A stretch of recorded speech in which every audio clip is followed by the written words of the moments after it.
हाँ जी, आयनिक सॉलिड्स के constituent particle क्या होंगे हर्ष बताइए? आयंस होंगे, ठीक है। कटायन होगा, एक अनायन होगा। अब ये देखिए आयनिक सॉलिड कैसे बनता है। ये सोडियम ने इसको क्या करा, अपना इलेक्ट्रॉन इसको दे दिया, तो इस पे क्या आ गया आप देख रहे हैं, पॉजिटिव चार्ज आ गया, एंड क्लोरीन पे क्या आ गया है, नेगेटिव चार्ज आ गया। और ये दोनों क्या है, इलेक्ट्रोस्टैटिक फोर्स ऑफ अट्रैक्शन से अटैच हो गए।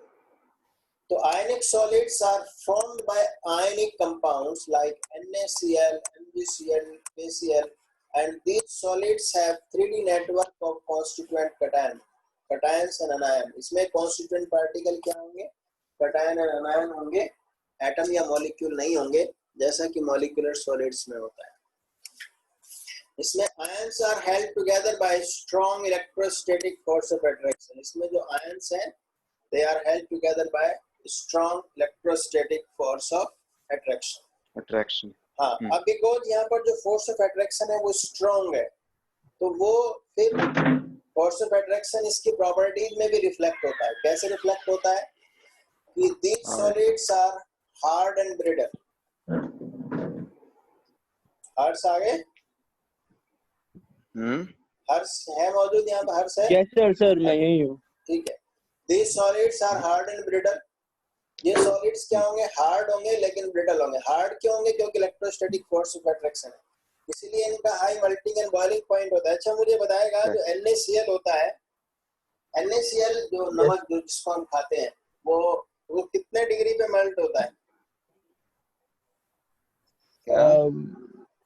अच्छा, कितने डिग्री मेल्ट होता है? आज एक काम करिएगा, आप किसी बर्तन में, आप किसी पैन के अंदर या बर्तन के अंदर थोड़ा नमक लीजिए और उसको मेल्ट करने की कोशिश करिए। देखिए क्या आपके बर्नर पे वो मेल्ट हो जाता है? तो सिर्फ नमक ले बर्तन में? हाँ, नमक, ओनली नमक, आसानी से नहीं होगा उसका हाँ नहीं होगा। उसका मेल्टिंग पॉइंट होता है लगभग जाकर के 800 डिग्री सेंटीग्रेड होता है, ठीक है। तो अब ये क्यों है ऐसा भाई? आयनिक नमक जो है, जो सॉल्ट है, it has very high melting and boiling point because of this very high electrostatic force of attraction, ठीक है, strong force of attraction। Non conducting in solid state में ये नॉन कंडक्टिंग होंगे। सॉलिड स्टेट समझते हैं ना, तो वो आपस में अटैच्ड है, तब तो नॉन कंडक्टिंग है। यानी कि यदि आपने कोई प्योर NaCl लिया है और सॉलिड स्टेट में लिया है तो उसमें इलेक्ट्रिसिटी आप कंडक्ट नहीं करा पाएंगे। हाँ, यदि आपने उसका एक्वास सॉल्यूशन बना दिया है या आपने उसको मेल्ट कर दिया है तो वो इलेक्ट्रिसिटी कंडक्ट हो जाएगी। अच्छा, वन मोर थिंग, एक चीज और बताइएगा, क्या आयनिक सॉलिड थर्मली कंडक्टिंग होते हैं? थर्मली कंडक्टिंग मतलब हीट को कंडक्ट कर सकते हैं? सर ऐसे तो नहीं कर सकते, लेकिन जब वो आपने अभी बोला ना कि मोल्टेन स्टेट में, एक्वस स्टेट में है, तब वो आयंस में टूट जाते हैं जिसकी वजह से इलेक्ट्रिसिटी जनरेट हो जाती है। सॉलिड स्टेट में क्या वो थर्मली कंडक्टिंग है? नहीं, सॉलिड स्टेट में ये थर्मली कंडक्टिंग नहीं होते। अंडरस्टैंड, याद रखिएगा, सॉलिड स्टेट में थर्मली कंडक्टिंग नहीं होते हैं, लेकिन यदि आप मेल्ट कर देंगे तब बात अलग है। और सॉलिड स्टेट में थर्मली क्यों नहीं कंडक्टिंग होते सॉलिड स्टेट में? बेटा थर्मली देखिए थर्मली कंडक्टिंग के लिए कोई चीज ऐसी होनी चाहिए जो एक कॉर्नर से दूसरे कॉर्नर तक एनर्जी का ट्रांसफर कर सके। बॉन्ड टूटना चाहिए तब भी इलेक्ट्रिसिटी फ्लो कर पाएगी। जस्ट वेट, ठीक है सर, बट थर्मली तो हीट बोला ना। हाँ, मैं बात समझ रहा हूँ। देखिए मैंने मान लीजिए एक बड़ा सा नमक का क्रिस्टल लिया, सॉल्ट का बड़ा सा क्रिस्टल लिया, लाइक ब्रिक जितना लिया, ठीक है, या मैंने एक बड़ा सा क्रिस्टल बनाया लाइक रॉड, एक स्मॉल रॉड की तरह का क्रिस्टल लिया। अब मैंने उस रॉड का एक कॉर्नर मैंने हीट पे रख दिया, ठीक है, तो क्या दूसरा कॉर्नर भी गर्म हो जाएगा नमक का, सॉल्ट के पत्थर का, सॉल्ट के स्टोन का? सर नहीं होगा, वैसे नहीं होगा। क्यों नहीं होगा? क्योंकि हीट को फ्लो ही नहीं करने दे रहा है। वेट आप आर्यन बहुत जल्दी बोलते हो, तो थोड़ा पेशेंस रखा करो, सुना करो पहले, तब बोला करो। Okay sir. ठीक है, तो अब उसमें क्या होता है कि देखिए आपका ना, जब आप एक कॉर्नर को आप हीट करते हैं तो कोई ऐसी चीज उस सॉलिड के अंदर होनी चाहिए कि जो उस हीट को उस कॉर्नर से दूसरे कॉर्नर तक ट्रांसफर कर सके। यानी कि उसके अंदर कोई ऐसी चीज होनी चाहिए जो फ्रीली वन कॉर्नर से दूसरे कॉर्नर तक फ्लो हो सके। अब हमने अभी बताया कि आयनिक सॉलिड में जो कॉन्स्टिट्यूएंट पार्टिकल्स होते हैं वो आयंस होते हैं। अब आयंस तो क्या है, सॉलिड Yes, sir. स्टेट में एक दूसरे से अटैच है, वो फ्री टू फ्लो तो नहीं है। ठीक है, they are not free to flow, they are not free to flow in the structure. So that's why क्या है कि यदि आप हीट उसको करेंगे भी, वन कॉर्नर को यदि आप हीट करेंगे तो हीट जो होगी वहीं कंसंट्रेट होके रह जाएगी, दूसरे कॉर्नर तक नहीं पहुंचेगी, क्योंकि उसको हीट को ट्रांसफर करने वाला कोई नहीं है। वन कॉर्नर से ठीक है। दूसरे कॉर्नर तक हीट को ट्रांसफर करने वाला कोई नहीं है। अभी हम मेटालिक सॉलिड पढ़ेंगे इसके बाद, तो उसमें देखिए जो उसके अंदर क्या होते हैं, फ्री इलेक्ट्रॉन्स होते हैं। वो फ्री इलेक्ट्रॉन्स क्या होते हैं, एनर्जी को लेकर के वन कॉर्नर से ट्रांसफर हो जाते हैं दूसरे कॉर्नर पे। अभी आपके सामने नेक्स्ट चीज आ रही है, देखिएगा यहाँ पर। मेटालिक सॉलिड्स में पढ़ते हैं, constituent particles of these solids are metal atoms which are held together by metallic bonding. Metallic bonding is another type of bonding. It is different from dipole-dipole. It is different from van der Waals. It is different from ionic bonding. इनसे बिल्कुल different है metallic bonding. ये सिर्फ आपको metals में ही मिलेगी। Metallic bonding is explain by electron sea model. ये इसको हम कैसे एक्सप्लेन करते हैं, बाय इलेक्ट्रॉन सी मॉडल। आपके सामने ये स्क्रीन पे इलेक्ट्रॉन सी मॉडल भी आ गया है। देखिए जो पॉजिटिव चार्ज है ये मेटल आयन है, क्योंकि मेटल, और ये जो फ्री इलेक्ट्रॉन है ये मेटल के इलेक्ट्रॉन्स हैं जो फ्री है। यहाँ पर वैलेंस इलेक्ट्रॉन है, आपने यहाँ पर अगर आपको नजर आ रहा हो तो लिखा भी है, ये लिखा है delocated valence electron, mobile delocated valence electron, and these are the positively charged ions held in the rigid lattice. ठीक है, ये जो इलेक्ट्रॉन यहाँ पर है इसको बोलते हैं इलेक्ट्रॉन सी मॉडल। इस मॉडल को हम बोलते हैं मेटालिक बॉन्डिंग का जो मॉडल आपके सामने है इसको बोलते हैं इलेक्ट्रॉन सी मॉडल, क्योंकि ये जो मेटल आयन है इसको कर्नेल्स बोलते हैं। यहाँ पर कर्नेल्स बोलते हैं।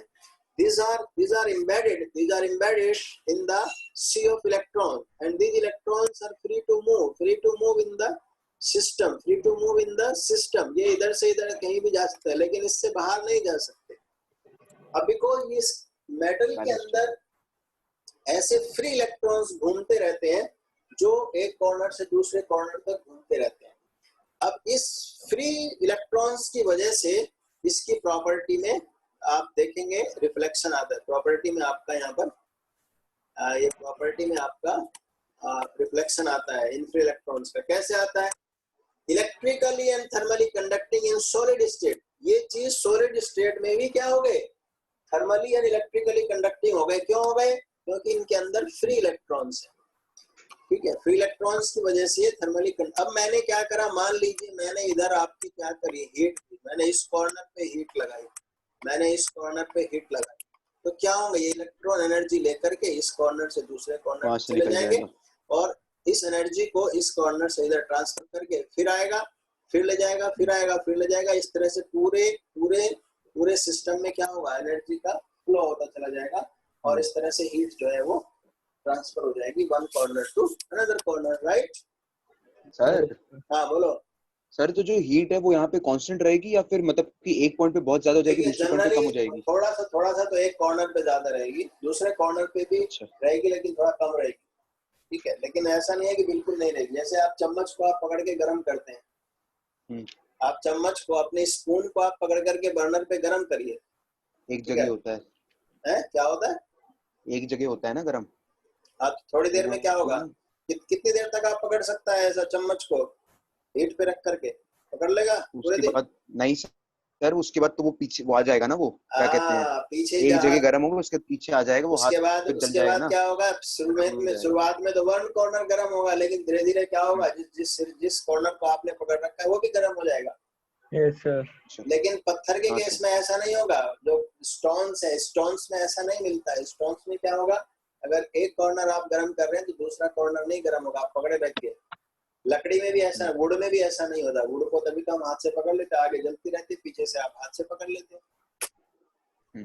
कागज को आप जलाते हैं, कागज को जलाते हैं तो कागज चलता रहता है आगे से और आप पकड़े रहते हैं, क्योंकि कागज जो है वो थर्मली कंडक्टिंग नहीं होता।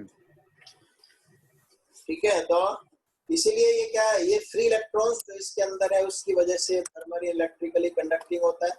High melting and boiling point होता है इनका भी high melting and boiling point होता है, क्योंकि देखिए मेटालिक बॉन्डिंग जो होती है wonder wall, dipole dipole hydrogen bonding से बहुत स्ट्रॉन्ग होती है, थोड़ी सी आयनिक से थोड़ी सी कम होती है, आयनिक से थोड़ी सी कम स्ट्रॉन्ग होती है, लेकिन आयनिक से कम होती है, आयनिक से थोड़ी सी कम होती है।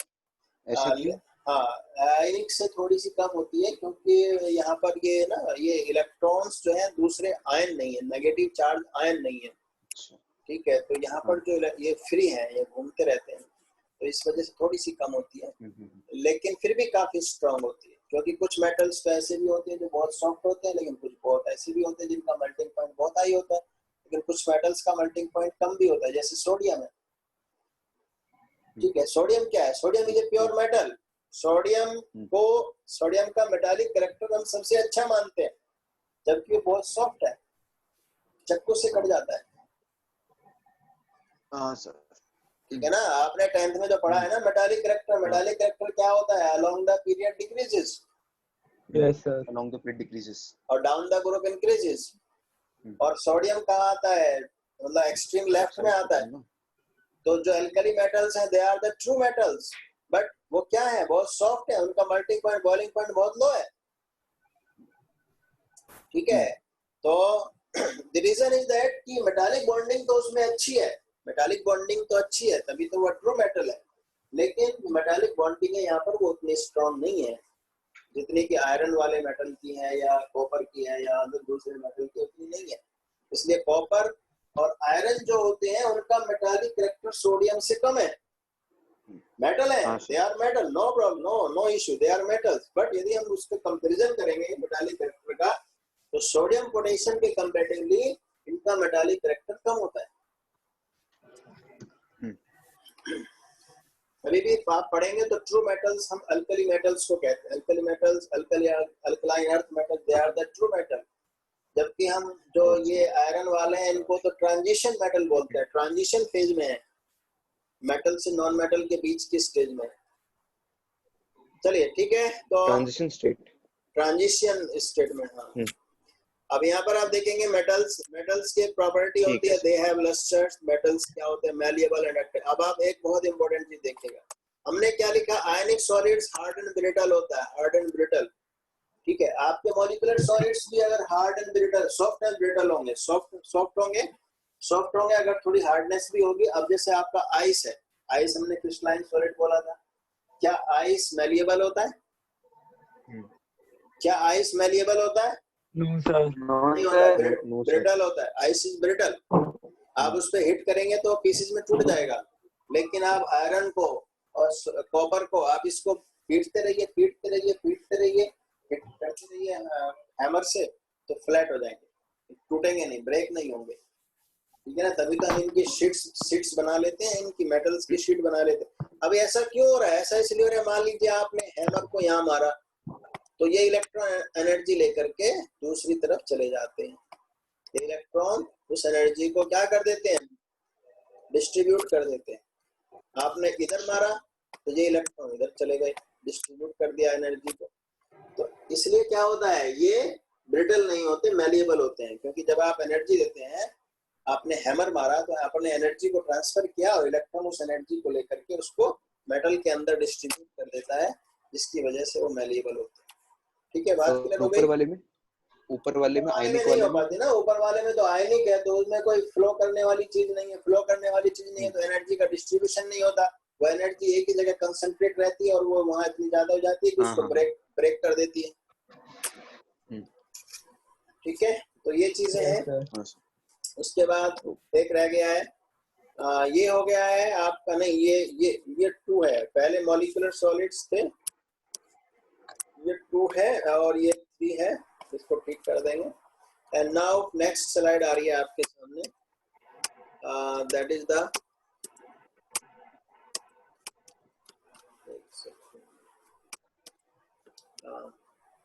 ये क्या लग रहा है? हाँ ये आगे covalent network solid. Fourth type का होता है आपका कोवलेंट नेटवर्क सॉलिड। और इसमें क्या है कि ये जो क्रिस्टलाइन सॉलिड होते हैं ये मेटल्स के नहीं होते, ठीक है। ये किसके होते हैं? नॉन मेटल के होते हैं, नॉन मेटल के, जैसे कार्बन का डायमंड हो गया, फॉस्फोरस हो गया, सल्फर के हो गए, ठीक है। और यहाँ पर क्या होते हैं, जो कॉन्स्टिट्यूएंट पार्टिकल होते हैं वो एटम होते हैं, नॉन मेटल एटम होते हैं। नॉन मेटल एटम एक दूसरे से कैसे जुड़े होते हैं? कोवलेंट बॉन्ड के थ्रू। और कोवलेंट बॉन्ड जब काफी एक 3 डायमेंशनल नेटवर्क बना लेता है, जुड़ जुड़ करके जब वो एक 3 डायमेंशनल नेटवर्क बना लेते हैं तो एक जेंट मॉलिक्यूल आपका क्रिएट हो जाता है। और ये जो कोवलेंट बॉन्डिंग होती है ये डायरेक्शनल होती है, स्ट्रॉन्ग एंड डायरेक्शनल होती है। जो कोवलेंट बॉन्डिंग होती है मॉलिक्यूल में ये स्ट्रॉन्ग होती है और डायरेक्शनल होती है, यानी कि पर्टिकुलर डायरेक्शन में ही होते हैं, मतलब इनका एक अपना यूनिक स्ट्रक्चर होता है।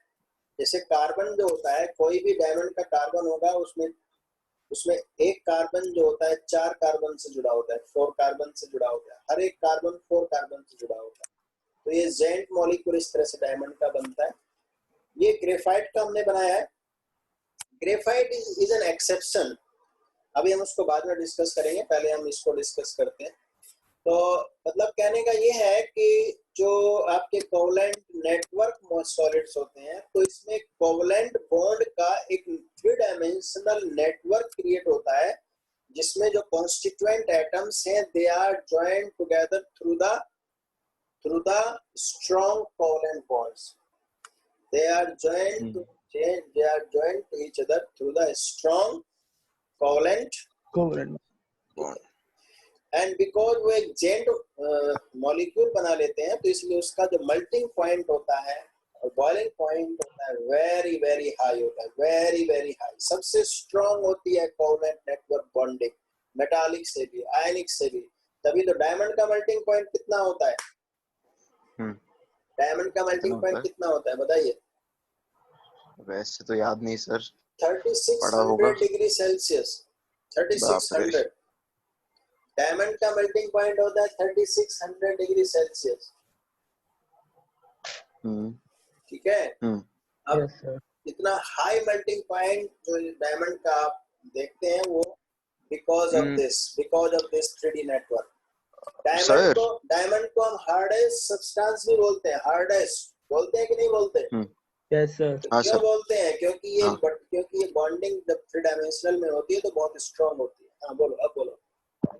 अच्छा ठीक है, बॉन्डिंग जो है बहुत ज्यादा स्ट्रांग होती है 3 डायमेंशन में एज कंपेयर टू मेटालिक को आयनिक वाले में, तो उसका मेल्टिंग पॉइंट भी सबसे ज्यादा होता है वो। हाँ, इसलिए मेल्टिंग पॉइंट भी सबसे ज्यादा होता है, ठीक है। एंड इवन सिलिकॉन कार्बाइड की जानते हैं, बुलेट प्रूफ जैकेट बनाई जाती है सिलिकॉन कार्बाइड की। हालांकि अब तो शायद हल्की बनाने लगी, लेकिन इनिशियली जब बनाई गई थी वो सिलिकॉन कार्बाइड की बनाई गई थी, वो काफी हैवी हो जाती है, बुलेट प्रूफ जैकेट, ठीक है ना।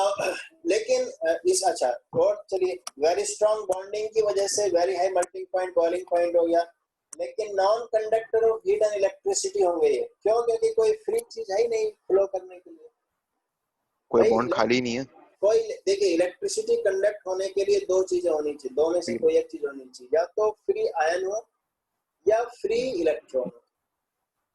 यस। अब यहाँ पर कॉन्स्टिट्यूएंट पार्टिकल आयन तो है नहीं, तो इसलिए आयन तो हो नहीं सकता, और यहाँ कोई फ्री इलेक्ट्रॉन भी नहीं है, ठीक है। इसलिए क्या होंगे, जितने भी कोवलेंट नेटवर्क सॉलिड होते हैं, जो ट्रू नेटवर्क सॉलिड होते हैं, जैसे डायमंड हो गया, सिलिकॉन कार्बाइड हो गया, ये electric and thermally non conducting होते हैं, हार्ड एंड ब्रिटल। हार्ड होते हैं, बहुत हार्ड होते हैं, लेकिन ब्रिटल होते हैं। ब्रिटल क्यों होते हैं? अगेन वही चीज, क्योंकि फ्री मूवमेंट करने वाली कोई यहाँ पर पार्टिकल अंदर नहीं है। लेकिन इसके कुछ एक्सेप्शन भी हैं। क्या एक्सेप्शन है? जैसे कि एक ग्रेफाइट का एक्सेप्शन हमने आपको दिखाया इधर। ग्रेफाइट में क्या है, नेटवर्क तो बनता है, लेकिन ये जो कार्बन है वो 2 के साथ ही जुड़ता है।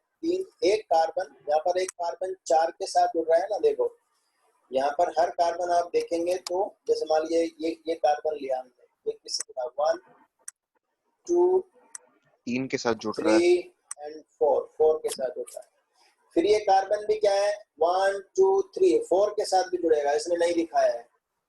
ये कार्बन भी देखिए 4 1 2 3 एंड 4। ये कार्बन क्योंकि ये फ्रंट का दिया है तो बैक का नहीं दिखाया, तो बैक वाले कार्बन नहीं दिखाया। लेकिन याद रखिएगा डायमंड के अंदर हर कार्बन 4 कार्बन से जुड़ेगा, लेकिन यहाँ पर क्या होगा, हर एक कार्बन सिर्फ 3 कार्बन से जुड़ेगा। जैसे मान लीजिए आपने इस कार्बन को लिया तो 1 2 एंड 3, ये लिया तो 1 2 एंड 3, हर कार्बन 3 के साथ जुड़ेगा। जो फोर्थ वाला जो इलेक्ट्रॉन होता है वो फ्री होता है, वो फोर्थ वाला इलेक्ट्रॉन फ्री होता है। इसलिए इसका लेयर्ड स्ट्रक्चर आ जाता है। आपने अगर हाइब्रिडाइजेशन भी हमने इसका डिफरेंस आपको पढ़ाया है। हाँ 11th में जो ग्रुप 14 वाला चैप्टर है, ग्रुप 14 वाला जो चैप्टर है उसके अंदर हमने डायमंड और ग्रेफाइट का स्ट्रक्चर पढ़ा है, और हमने पढ़ा है कि ये तो sp3 हाइब्रिडाइज्ड होता है, sp3 होता है, और ये क्या होता है sp2 होता है। ये आपका sp2 होता है। इसमें जो फोर्थ इलेक्ट्रॉन होता है that is the free to move, इसलिए ये इलेक्ट्रिकली कंडक्टिंग हो जाता है और लस्ट्रस भी हो जाता है। ठीक है, लस्ट्रस भी हो जाता है। डायमंड का लस्टर उसका ओरिजिनल नहीं है, उसको तो हम इस तरह से कटिंग करते हैं, उसकी पॉलिशिंग करते हैं, तब उसमें लस्टर आता है। ठीक है, इसमें इनहेरेंट होता है। आपने ग्रेफाइट के वो होते हैं ना जो आपकी पेंसिल में पड़ा है, ठीक है, या आपकी ड्राई सेल के अंदर जो रॉड लगी हुई है that is the graphite rod. Clear होगी बात? तो ग्रेफाइट जो होते हैं they are electrically conducting. Electrically conducting क्यों है ये हमने आपको बता दिया है कि इलेक्ट्रिकली कंडक्टिंग क्यों है। एक कार्बन 3 से जुड़ा है तो एक इलेक्ट्रॉन फ्री है, इसकी वजह से इलेक्ट्रिसिटी फ्लो कर सकती है। क्लियर? यस हाँ सर। तो अब हम इस चीज को समराइज करते हैं, और आपकी बुक में ये सब चीजें दी हुई हैं, मैं इसको समराइज कर रहा हूँ। सॉरी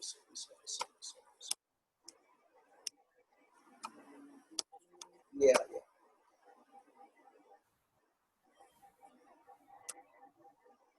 ये नहीं,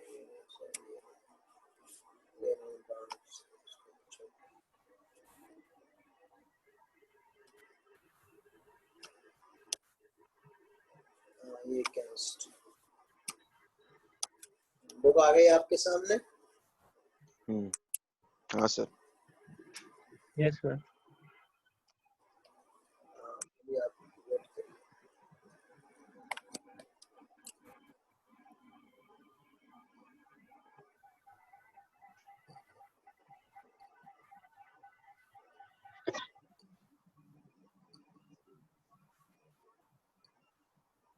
ये देखिए, ये आपके टाइप ऑफ सॉलिड जितने भी हमने पढ़े हैं वो सब यहाँ पर आपकी स्क्रीन पे आ गए हैं। ठीक है, पहले हमने क्या पढ़े थे, तीनों टाइप मॉलिक्यूलर सॉलिड्स के पढ़े थे, जिसमें नॉन पोलर का कॉन्स्टिट्यूएंट पार्टिकल मॉलिक्यूल होगा या एटम होगा। ठीक है, कौन सा बॉन्डिंग होता है वहां पर हमने आपको बता दिया था। वहां पर वंडरवॉल फोर्स होता है। ठीक है, ये नॉन पोलर के लिए वंडरवॉल डिस्पर्सन फोर्स होता है। ये नॉन पोलर मॉलिक्यूल्स में ही इस तरह के सॉलिड बनेंगे, सॉफ्ट होंगे, इंसुलेटर होंगे, melting point very low, boiling point भी वेरी लो, सॉफ्ट होंगे। ठीक है, पोलर वाले भी आपके सॉफ्ट होंगे, इंसुलेटर होंगे, मेल्टिंग पॉइंट भी लो होगा। हाइड्रोजन बॉन्डिंग वाले हार्ड हो जाएंगे, थोड़ा हार्ड एंड ब्रिटल हो जाएंगे, लेकिन ये भी इंसुलेटर होंगे, थर्मली कंडक्टिंग नहीं होते, क्योंकि यहाँ पर कॉन्स्टिट्यूएंट पार्टिकल क्या है, एटम या मॉलिक्यूल है, इलेक्ट्रॉन या आयन नहीं है, क्योंकि इलेक्ट्रिसिटी कंडक्ट होने के लिए इनमें से किसी एक का होना जरूरी है। ठीक है, लेकिन अभी भी इनकी जो मेल्टिंग पॉइंट, बॉइलिंग पॉइंट लो है। क्यों लो है? क्योंकि यहाँ जो इंटरमॉलिक्यूलर फोर्सेज हैं वो स्ट्रॉन्ग फोर्सेज नहीं है। लेकिन सॉलिड तो बना लेते हैं ये भी, लेकिन because strong force of attraction ना होने की वजह से मेल्टिंग पॉइंट और बॉइलिंग पॉइंट इनका लो रह जाता है। आयनिक सर, हाँ बोलो। इन तीनों को एक साथ वैंडरवॉल फोर्स बोलते हैं या सिर्फ डिस्पर्शन वाले को वैंडरवॉल बोलते हैं? एक्चुअली देखिए, आपकी बुक में कंफ्यूजन किया हुआ है, जो 11th में हमने पढ़ा, 11th वाले में तो उसने सबको dispersion, London force, dispersion forces बोल दिया था, लेकिन ज्यादातर बुक्स में क्या है, वंडरवॉल को ही लंदन फोर्सेस कहा जाता है, जो वंडरवॉल होता है, इसलिए वहाँ थोड़ा कंफ्यूजन आपको हो रहा है। चलिए नेक्स्ट है आपका आयनिक सॉलिड्स में कॉन्स्टिट्यूएंट पार्टिकल्स हमने बोला आयंस होते हैं, यहाँ पर फोर्स ऑफ अट्रैक्शन इलेक्ट्रोस्टैटिक होता है। आयनिक सॉलिड में ये आपको मिलेगा और किसी में नहीं मिलेगा। आयनिक solid NaCl, MgCl, 2CF, zinc sulphide hard होते हैं एंड ब्रिटल होते हैं। आपको बताया था क्योंकि इसमें जो है ये जो आयंस है जब सॉलिड स्टेट में होते हैं तो फ्री नहीं कर सकते, फ्रीली मूव नहीं कर सकते, इसलिए ब्रिटल है। इंसुलेट लिख दिया, insulator in solid state but conductor in molten and aqua solution, हमने भी यही बताया आपको। एंड मेल्टिंग पॉइंट हाई होता है क्योंकि ये जो फोर्स ऑफ अट्रैक्शन है ये भी आपका स्ट्रॉन्ग होता है, इसलिए मेल्टिंग पॉइंट आपका हाई होता है। नाउ मेटालिक सॉलिड्स पे हम आ जाते हैं। मेटालिक सॉलिड्स में पॉजिटिव आयन मैंने लिखा था ना, इलेक्ट्रॉन सी मॉडल में हमने क्या बोला था, पॉजिटिव आयंस मतलब metal ion in a sea of delocalised electron, electron sea model बोलते हैं इसको मेटालिक बॉन्डिंग का। और इसमें जैसे आयरन है, कॉपर है, हार्ड होते हैं बट मैलिएबल होते हैं, हार्ड और ब्रिटल नहीं होते। Conductor in solid state as well as in molten state, conductor मतलब थर्मली भी कंडक्ट होते हैं, इलेक्ट्रिकली भी कंडक्ट होते हैं और मेल्टिंग पॉइंट भी हाई होता है। और कोवेलेंट नेटवर्क में कॉन्स्टिट्यूएंट पार्टिकल एटम होते हैं, कोवेलेंट बॉन्डिंग से जुड़ते हैं, क्वार्ट्ज हो गया, SiO2 हो गया, डायमंड हो गया, सिलिकॉन कार्बाइड हो गया, एल्यूमिनियम नाइट्राइड हो गया, ये हार्ड है, ये सब हार्ड है। एक्सेप्शन क्या है, ग्रेफाइट का, ग्रेफाइट का एक्सेप्शन है जो सॉफ्ट है। ठीक है, यस सर। अब थोड़ा हम कुछ क्वेश्चंस देख लेते हैं इसके, क्वेश्चंस देख लेते हैं, यहीं पर ही आ रहे हैं हमारे सामने। चलिए पहला क्वेश्चन है, classify the following in different category. हमने इतना स्टडी किया है, बताइए पोटेशियम सल्फेट किस कैटेगरी में आएगा, आयनिक सॉलिड। आयनिक। टिन किस में आएगा, मेटालिक। पोटेशियम सल्फेट टिन किस में आएगा, मेटालिक। बेंजीन किस में आएगा, बेंजीन किस में आएगा, बेंजीन किस में आएगा, covalent. Covalent non polar molecular solids में आएगा, क्योंकि ये 3 डायमेंशनल नहीं होता, 3 डायमेंशनल नेटवर्क स्ट्रक्चर नहीं बनाता भाई, वो छोटा मॉलिक्यूल होता है, 6 ही जुड़ते हैं। ठीक है, यूरिया किस में आएगा, यूरिया हो गया, एन वाला हो गया ना, आयनिक नहीं है यूरिया, नहीं आयनिक नहीं है यूरिया, कोवेलेंट है लेकिन डायपोल वाला है, मतलब कोवेलेंट नेटवर्क नहीं है, मॉलिक्यूलर सॉलिड है। यूरिया सिर्फ यही होता है बेटा, क्या है यूरिया होता है CO बीच में और दोनों तरफ NH2। सबसे पहला ऑर्गेनिक कंपाउंड जो सिंथेसिस किया गया था। इसके बाद यूरिया क्या है बेटा, यूरिया मॉलिक्यूलर सॉलिड में आएगा, मॉलिक्यूलर सॉलिड में डायपोल होता है यहाँ पर। ठीक है सर, डायपोल एक सेकंड, अरे ये CO वाला डायपोल होगा बेटा। अच्छा हाँ सर, ठीक है, okay. Ammonia molecular solid. Molecular solid से हाइड्रोजन बॉन्डेड। देखिए नेचर ऑफ इंटरमॉलिक्यूलर फोर्स भी आपने बताना है बेटा, कौन सा फोर्स है यहाँ पर। तो अमोनिया जो है वो मॉलिक्यूलर सॉलिड है और हाइड्रोजन बॉन्डिंग है, हाइड्रोजन बॉन्डेड मॉलिक्यूलर सॉलिड है। वाटर भी आपका हाइड्रोजन बॉन्डेड है। जिंक सल्फाइड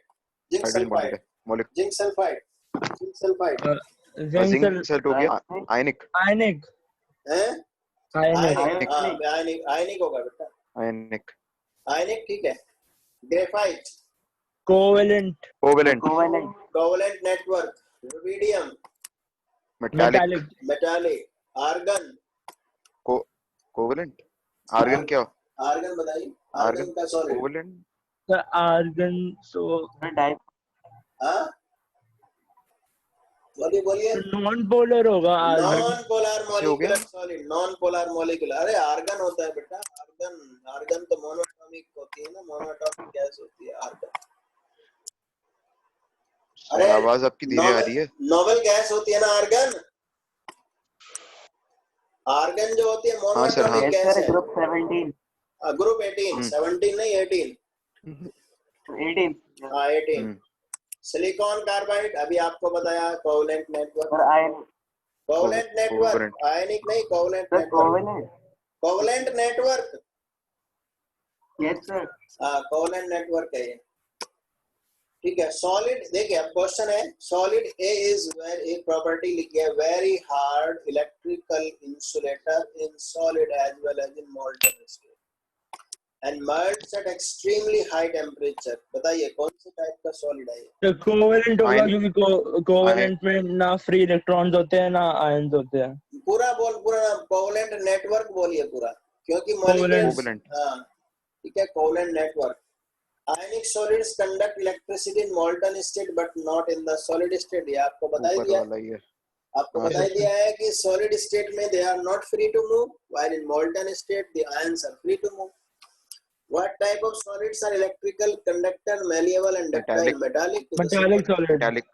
ठीक है, तो ये हमने आपको करा दिया। अब आज हम यहीं तक कर ले बेटा, ठीक है, ठीक है सर। आज यहीं तक कर लेते हैं। अब आगे का जो है नेक्स्ट क्लास में करेंगे। इससे पहले भी एक इन-टेक्स्ट क्वेश्चन है, वो भी आप कर लीजिए कि क्रिस्टलाइन सॉलिड के ऊपर है, और sorry amorphous and crystalline nature के ऊपर है। ये भी आप ये वाले इन-टेक्स्ट भी आप कर लीजिए, ठीक है। ये आप अपने आप कर लीजिए, अपने आप करिए इनको, अपने आप करिए इनको। और अब इससे आगे का नेक्स्ट क्लास में इसमें यूनिट सेल वगैरह कराएंगे, ठीक है। तो आज यहीं तक करते हैं। Okay, thank you sir. Okay. Okay sir, bye.